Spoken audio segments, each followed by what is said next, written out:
अब आप समझिए सर, मैंने दोनों बातें कही कि बेटे को सेट करना है और दामाद को भेंट करना है। मैं अपने बात पर कायम हूं सर। आप ये समझे सर, ये केस है सर, इनकम टैक्स का केस चल रहा है। नेशनल हेराल्ड का इनकम टैक्स का एक केस चल रहा है ट्रिब्यूनल में। मैं जो भी पेपर कहेगी कांग्रेस, मैं on the floor of the house जो है इसको रखने को तैयार हूं। और यदि इसमें एक भी बात गलत होगी तो मुझे आप सदस्यता से उसी दिन निकाल दीजिएगा सर। लेकिन कांग्रेस पार्टी को सुनना चाहिए सर। इनकम टैक्स अथॉरिटी ने कहा कि ये फाउंडेशन के जितने इनके केस है, नेशनल हेराल्ड के जितने केस हैं, उसकी असेसमेंट करें। हाई कोर्ट का आदेश सर, हाई कोर्ट का आदेश आ गया, हाई कोर्ट का आदेश आ गया कि इसको जो है सेंट्रलाइज करना। ये हाई कोर्ट का आदेश है सर। अभी ये सुप्रीम कोर्ट चले गए। अब आप समझिए कि इनकम टैक्स से बचने के लिए 1 लाख रुपया देके कोई 5,000 करोड़ की कंपनी ले सकता है। ये मैडम सोनिया जी और राहुल जी बता सकते हैं सर, कोई दूसरा नहीं बता सकता। और ये कह रहे हैं कि केवल हमारे ऊपर ये चीजें होती है। यहां जीएम सिद्धेश्वर बैठे हुए सर, हमारे पार्टी के सांसद हैं जीएम सिद्धेश्वर। अब भी 80 करोड़ रुपया उन्होंने इनकम टैक्स में भरा है सर। यदि मोदी जी आपको चोर कहने की बात करते हैं तो अपने पार्टी के भी लोग जो दोषी हैं उनको भी 80 करोड़ रुपया दिया। मैं ऑन रिकॉर्ड कर रहा हूं सर, जीएम सिद्धेश्वर को 80 करोड़ देना पड़ा। बीजेपी के 4 बार के सांसद हैं और आप इनकम टैक्स के लिए बचाव करने के लिए सुप्रीम कोर्ट जाने की बात करते हो। ईडी की रेड होती है सर। और मैं आपको बताऊं कि एक भाग गया है, भंडारी है, मैं उसका पूरा नाम नहीं लूंगा क्योंकि भंडारी कोई भी हो सकता है सर। किसी भी दिन वो यूके से लौट कर आ जाएगा। मैंने इसी हाउस में कहा था कि किसी आदमी का जो है, दामाद जी का जो है मकान है लंदन में, ये कोर्ट का ऑर्डर है सर। एक आदमी जो भागा उसका नाम है सीसी थम्पी। कोर्ट के आदेश के बाद उसका बेल हुआ। इस कोर्ट का ऑर्डर है सर। उस कोर्ट के ऑर्डर में सीसी थम्पी ने यह एक्सेप्ट किया कि उसने जो दामाद जी हैं, दामाद जी के नाम पर, कौन दामाद, कोई भी दामाद हो सकता है। इनको दामाद जी से क्या प्रॉब्लम है सर, मेरा भी दामाद हो सकता है। 12 ब्रांसन स्क्वायर थम्पी ने, जिसको थम्पी ने, कोर्ट ने आदेश दिया कि जब जरूरत होगी तुम आ जाना। आप समझिए कि वो भाग गया। उसने कहा कि 12 ब्रांसन स्क्वायर जो है हमारा है।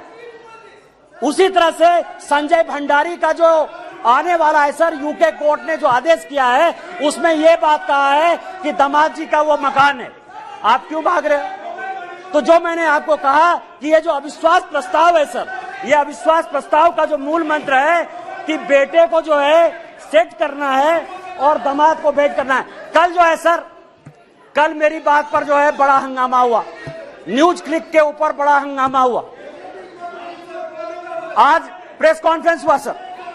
प्रेस कॉन्फ्रेंस में मैं एक बताऊं कि यदि न्यूज क्लिक का नाम यदि डिलीट या रेस्टोर हो गया, कांग्रेस को क्या समस्या है सर? न्यूज क्लिक आपका कौन लगता है? पुरकास्ट का नाम यदि रेस्टोर हो गया, पुरकास्ट आपका क्या लगता है? रोहिणी सिंह, अभिसार शर्मा या कोई भी मान लीजिए ठाकुर रंजन प्रागता, यदि उसका डिलीट हो गया नाम या एक्सपंज से फिर बाहर आ गया, आपको क्या परेशानी है? आपका कोई मतलब नहीं है। और मैं ऑन रिकॉर्ड एक और रिविलेशन करना चाहता हूं सर कि सीपीएम के जो जनरल सेक्रेटरी, पूर्व जनरल सेक्रेटरी थे प्रकाश कारात साहब, उनका पूरा का पूरा मेल मैं ऑन रिकॉर्ड आपको लाना चाहता हूं कि जो वो नेवेली राय सिंघम था उसके साथ उनके हजारों मेल हैं। और जब आप कहेंगे मैं ऑन रिकॉर्ड उसको पेश कर दूंगा सर कि सीपीएम किस तरह से देशद्रोही पार्टी के साथ है। हम तो आइडियोलॉजी में मानने वाले हैं। यदि हमने सीपीएम के साथ लड़ाई की आइडियोलॉजिकल, तो आज तक हमने सीपीएम के साथ समझौता नहीं किया। आज तक हमने समझौता नहीं किया। यदि हमने कहा कि कोई मुस्लिम लीग जिसने कि भारत विभाजन किया, आज तक वोट बैंक की राजनीति के बाद हमने मुस्लिम लीग के साथ नहीं लिया। लेकिन आपको जिस कांग्रेस पार्टी ने रोज रोज जलील किया, उसके साथ आप किस आधार पर जो है शासन में हो? मैं आपको बताऊं,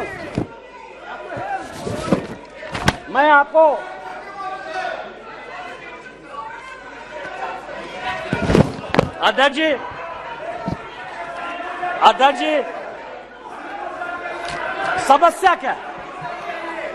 समस्या क्या है कि हमने जो है एक क्विट इंडिया मूवमेंट जो है स्टार्ट किया है।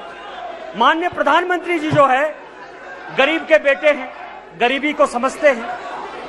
एक विकास की पट्टी देखकर आपने अभी पूरे पार्लियामेंट को देखा कि किस तरह से परेशान हुआ। कारण क्या है सर? मैं जिस इलाके से आता हूं, मैं आपको बताता हूं कि रीजन क्या है और इतना बड़ा बखेड़ा क्यों। मैं जिस इलाके से आता हूं वहां संथालपुरना इलाका है सर। यदि रात हो जाए तो यदि कोई बीमार हो जाए तो उसको गंगा नदी टपने के लिए कोई पुल नहीं था सर। आजादी के 75 साल बाद आज वो पुल बन रहा है साहबगंज का सर। झारखंड इस देश में सबसे ज्यादा माइंस और मिनरल्स देता है सर। 40% से ज्यादा माइंस और मिनरल्स इस देश का झारखंड में। उसके बावजूद भी सबसे ज्यादा बेरोजगारी, सबसे ज्यादा भ्रष्टाचार, सबसे ज्यादा विस्थापन, सबसे ज्यादा पलायन उस झारखंड में। आज आप समझिए उसका कारण यह था कि हमारे पास कोई पोर्ट नहीं था सर। आज माननीय प्रधानमंत्री जी के कारण मल्टी मॉडल हब पोर्ट जो है साहबगंज में गंगा नदी में बना है।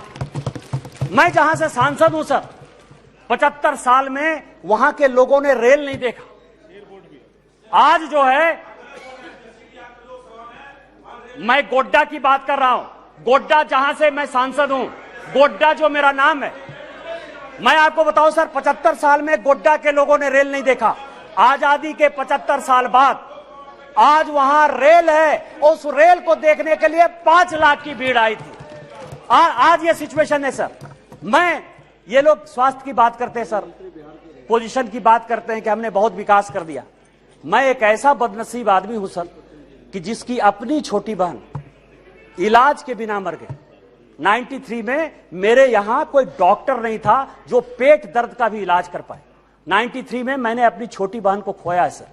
आज उसके भाई होने के नाते मुझे गर्व है कि मेरे लोकसभा में एम्स जैसा इंस्टीट्यूट प्रधानमंत्री।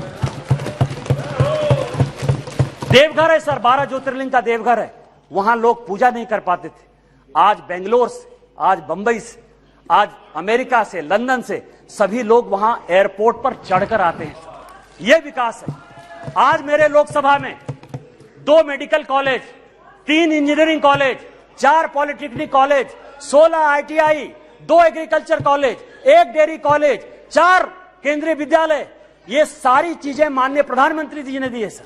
इनका विरोध यह है कि गरीब के घर में जो चूल्हा जल रहा है, जो घर घर में पानी जा रहा है, जो नल जल की पहल चल रही है, जो गंगा से पानी देवघर आने की बात चल रही है, उसका यह विरोध है सर। इनका विरोध यह है कि बाइडेन ऑटोग्राफ क्यों लेता है। इनका विरोध यह है कि पापुआ न्यू गिनी का जो है प्रधानमंत्री उनका पांव क्यों छूता है। इनका विरोध यह है कि ऑस्ट्रेलिया का जो प्रधानमंत्री है वो उनको बॉस क्यों कहता है। माननीय प्रधानमंत्री जी ने चाहे पिछड़े इलाके हो, चाहे देश हो, चाहे दुनिया हो, जितना काम किया है उसके कारण इनको लगता है कि 2024 में नहीं आने वाले हैं।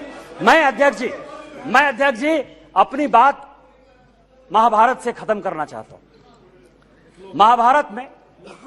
महाभारत का एक बड़ा कहानी है सर कि द्रौपदी का चीरहरण हो रहा था और पूरे, चाहे कौरव पक्ष के लोग हों चाहे पांडव पक्ष के लोग हों, वो सभी जो है चीरहरण को देख रहे थे। अध्यक्ष महोदय, आज माननीय प्रधानमंत्री जी, ये लोग नहीं समझेंगे सर, ये लोग इसीलिए नहीं समझेंगे कि माननीय प्रधानमंत्री जब परिवारवाद की बात करते हैं ना तो इनको लगता है कि परिवार की बात करते हैं।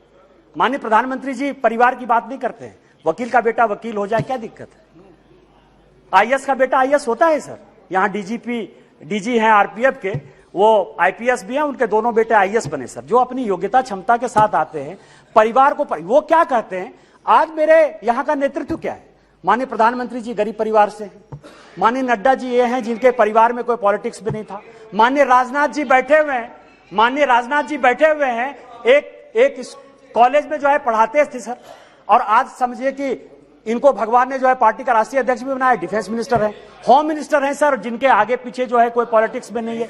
हमारे जैसे लोग हैं। क्या है कि यहाँ जितना परिवार है ना वो इनके पीछे हैं जो कि परिवार का आदमी नहीं है।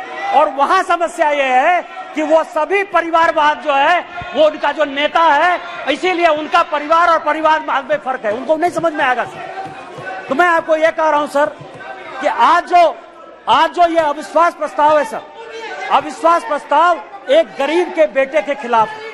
आज जो ये अविश्वास प्रस्ताव है उस आदमी के खिलाफ है जिसने कि लोगों को मकान बना के दिया। आज अविश्वास प्रस्ताव उस आदमी के पीछे है जिसने कि लोगों को पीने का पानी दिया। आज अविश्वास प्रस्ताव उस व्यक्ति के खिलाफ है जिसने शौचालय दिया। आज अविश्वास प्रस्ताव उस आदमी के खिलाफ है जिसने सबों के घर में उजाला लाने की कोशिश की, गरीब के खिलाफ है। और जितने बहस होंगे सर, वो माननीय प्रधानमंत्री जी को, माननीय प्रधानमंत्री जी की नीतियों का चीरहरण करेंगे, जैसे द्रौपदी का चीरहरण हुआ है। मैं आपको कहना चाहता हूं इतिहास से कि चाहे राम मंदिर बना दिया हो, 370 जो हमारी थी धारा, वो सारे तो हमने बना ही दिया। मैं केवल इतना कहता हूं सर कि जब द्रौपदी का चीरहरण हो रहा था तो भीष्म पितामह, कृपाचार्य, द्रोणाचार्य, धृतराष्ट्र, जयद्रथ, चाहे वो युधिष्ठिर हो, चाहे वो अर्जुन हो, सभी मौन धारण किए हुए थे।